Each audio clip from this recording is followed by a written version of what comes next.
In Moscow, emergency workers swarmed to the scene of a subway train derailment that killed at least 20 people.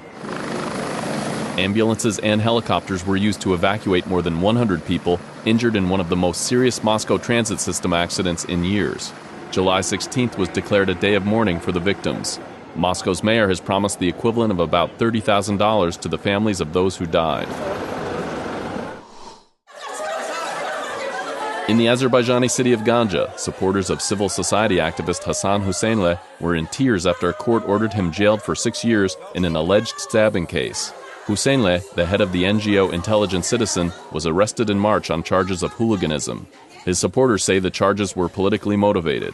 Husseinleh said he was assaulted by a stranger who pulled him to the ground and then accused him of carrying out an attack. In the Serbian capital, Belgrade, several hundred trade union members protested against a draft labor law under debate in parliament. The protesters said they would camp out in the park opposite the parliament building until the proposed legislation is withdrawn. A mass protest against the law has been announced for July 17th. In Syria's rebel-held town of Muadamiyah, the first shipments of humanitarian aid have arrived following a UN Security Council resolution that authorized deliveries.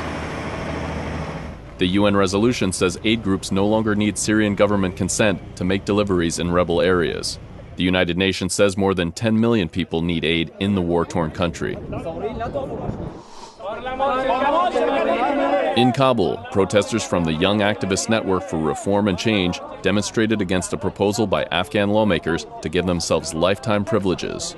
The lawmakers proposed that they would receive 2 bodyguards and 25% of their salaries after they complete their terms in the lower chamber of parliament. After the protest, Afghanistan's Senate rejected the legislation and began a debate on how to amend the bill. In Kazakhstan's largest city, Almaty, police detained 15 homeowners who gathered at a bank to protest pending foreclosures and evictions from their homes. Also detained were activists from a movement called Provide People with Housing. The protesters demanded a meeting with the chairman of ATF Bank and threatened to stage a mass hunger strike in front of the bank's headquarters. And that's the video roundup from Radio Free Europe, Radio Liberty.